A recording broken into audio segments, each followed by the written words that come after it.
کا وقت ختم ہوتا ہے اس وقت سے لے کر کے جب تک روزہ افطار کا وقت نہیں آ جایا کرتا تھا غوث اعظم جو ہے اپنی والدہ کا دودھ نوش نہیں کیا کرتے تھے. ان کی والدہ اور والد کا واقعہ جو ان کا کردار اور سیرت تھی میں نے جمعے میں بہت اچھے طریقے سے بیان کیا. آپ حضرات اس سے محسوس ہوئے, اس میں چند سیرت کی جھلکیاں نکلی اور بہت سارے اصلاحی باتیں بھی اس سے نکلی. آپ حضرات نے جمعہ میں سماعت کیا. لیکن جب ایسی عظیم ہستیاں ہوں, جب ماں نیک ہوتی ہے, جب باپ نیک ہوتے ہیں, جب والدین نیک ہوتے ہیں, تو یقیناً اس سے پیدا ہونے والی جو اولاد ہوتی ہے وہی متقی اور پارسا ہوا کرتی ہے. سرکار غوث اعظم کا زمانہ وہ ہے ابو الفتح برد حربی ارشاد فرماتے ہیں کہ میں نے غوث اعظم کی خدمت میں 40 سال گزارے.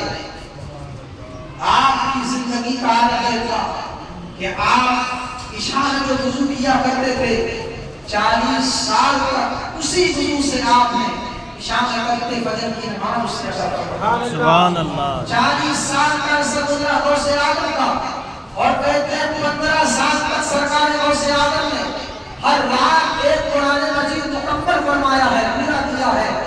اور فرماتے ہیں کہ 1000 نماز نفل سرکار غوث اعظم ادا فرمایا کرتے تھے 1 رات میں. اللہ اکبر. یہ نوافل کی کثرت 1000, یہ قرآن کی تلاوت, ایک قرآن حقات مکمل کرنا اور عشاء کے وضو سے فجر کی نماز ادا کرنا. آج ہماری راتیں کیسی گزر رہی ہے. ہماری راتیں ہم جاگتے تو ہیں لیکن اپنی ماں کے لیے جاگتے ہیں, اپنے باپ کے لیے جاگتے ہیں, اپنی اولاد کے لیے جاگتے ہیں, اپنی بیوی اور بچوں کے لیے جاگتے ہیں, اپنے دنیاوی مفاد کے لیے جاگتے ہیں, اپنی ذات کے لیے جاگتے ہیں. آج کی رات کا جاگنا تمہارا بیکار نہیں جائے گا. اس لیے آج تک تو جاگ کر کے راتیں گزاری تم نے اپنے باپ کے لیے, لیکن آج کی رات جاگ کر کے گزارو رسول پاک کے لیے. یہی رات تمہارے مقدس سے ٹکرائے گی اور اسی کے صدقے میں اللہ تمہارے بگڑے ہوئے مقدس کو سنبھالے گا. سبحان اللہ, سبحان اللہ. رات کی تاریکی میں اگر کچھ بندے سوچے ہو, لوگ اس کو فضول سمجھتے ہیں. فضول یہ جو محفلیں سجاتے ہیں نا, کہتے ہیں خواہ ہی ہے, اور وہ ایسے لوگ سمجھتے ہیں جو خود خواہ. رات کی تاریکی میں کچھ بندے سوتے ہو اور کچھ بندے اللہ اور اس کے رسول کا اولیاء کرام کا ذکر کرتے ہو.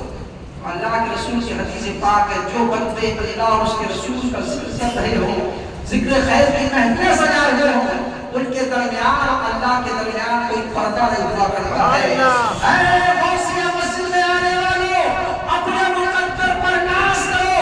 لوگ سونے میں مشغول ہیں, لوگ باتوں میں مشغول ہیں, لوگ گفتگو فالتو کرنے میں مشغول ہیں, لیکن تم غوث اعظم کا ذکر کرنے میں مشغول ہو, اللہ کے حبیب کا ذکر کرنے میں مشغول ہو, اور اولیاء کرام کی واقعات و کرامات سننے اور سنانے میں مشغول ہو. بے شک سبحان اللہ. نصیبے کو وہ لوگ نہیں پہنچ سکتے. غوث اعظم کی رات ایسی گزر رہی ہے, لیکن آج ہماری زندگی کیسی گزر رہی ہے. ہم جاگتے ہیں تو سوشل میڈیا پر وقت گزارتے ہیں, ہم جاگتے ہیں تو یوٹیوب اور فیس بک پر وقت گزارتے ہیں, واٹس ایپ پر وقت گزارتے ہیں, ٹویٹر پر وقت گزارتے ہیں. ہائے وہ تاریخی رات کی جس میں ہمیں سب جھکا دینا چاہیے تھا اپنے معبود حقیقی کے لیے. جو راتیں ہماری خیر کے لیے گزر رہی ہے, فضولیات میں گزر رہی ہے. اگر غوث اعظم کے ہم نام لیوا ہے تو عشاء کی نماز بھی ادا کریں گے اور نماز تہجد بھی ادا کریں گے.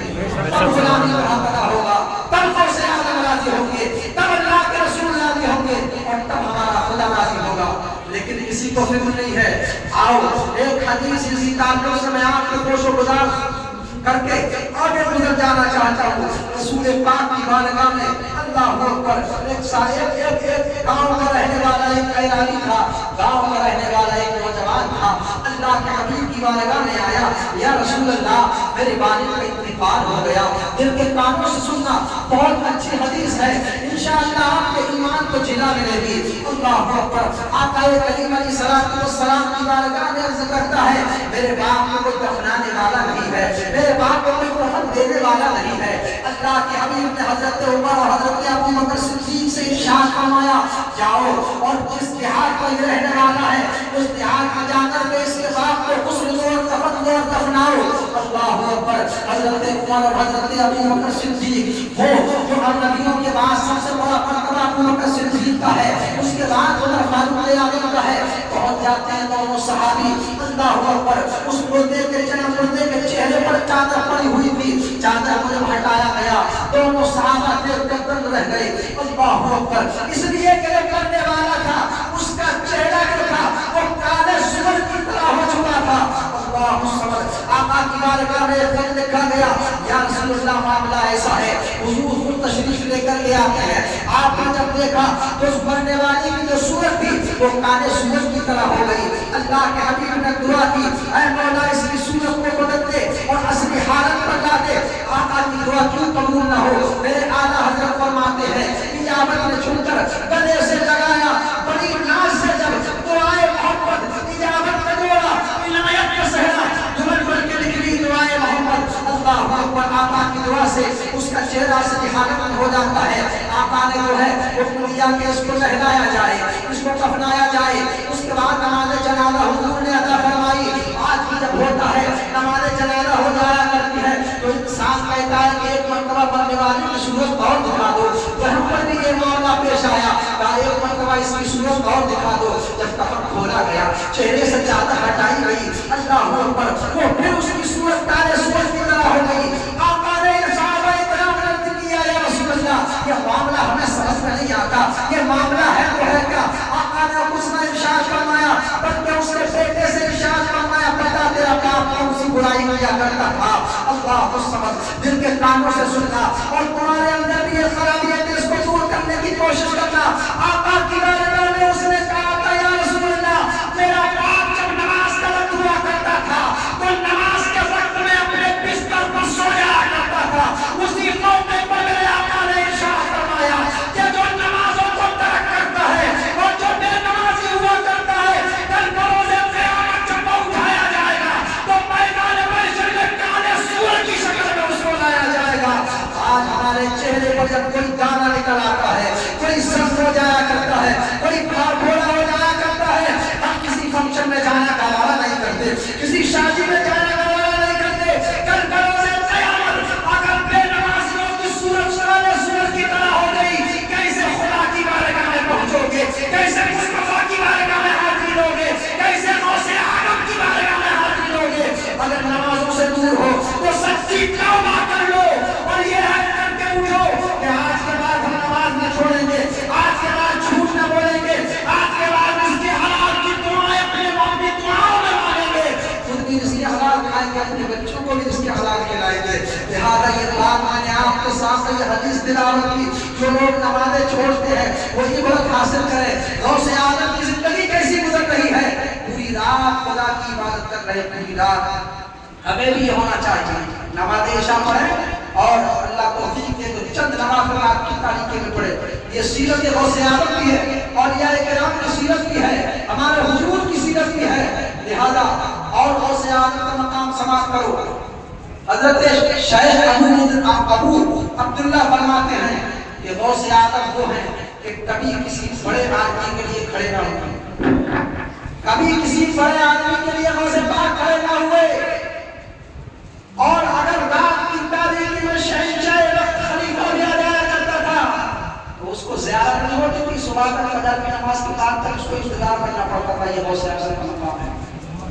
وہ نہیں خاطر لگاتے تھے کسی کی دولت کو، کسی کی شہرت کو، کسی کے عہدے کو، کسی کی شہنشاہی کو، کسی کی حکومت کو، بلکہ بادشاہ اگر اجازت مانگ کرتا آپ کی زیارت کرنے کی تو اس وقت اپنی خانقاہ سے ان سے چلے جایا کرتے تھے، اور جب وہ آ کر کے بیٹھ جایا کرتا تھا بادشاہ خلیفہ، اس وقت آپ اپنی خانقاہ میں تشریف لاتے تھے۔ وہ اس لیے کہ وقت خلیفہ اور شہنشاہ بادشاہ کے سامنے مجھے کھڑا نہ ہونا پڑے۔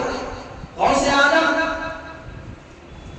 بادشاہوں کے دربار میں، خلیفوں کے دربار میں جانا برا سمجھتے تھے، کبھی نہیں گئے غوث اعظم کے درباروں میں، کبھی کسی بادشاہ کے دربار میں حاضری نہیں دی، کبھی کسی بادشاہ کے دسترخوان سے نہیں کھایا، بلکہ کوئی حکم دینا ہوتا تھا غوث اعظم کو کسی خلیفہ کے نام تو خط لکھتے تھے۔ آپ فرماتے تھے، اے خلیفہ وقت، یا عبد القادر تجھے حکم دیتا ہوں، میرا یہ کام اور کہنا پورا کر دے اور میں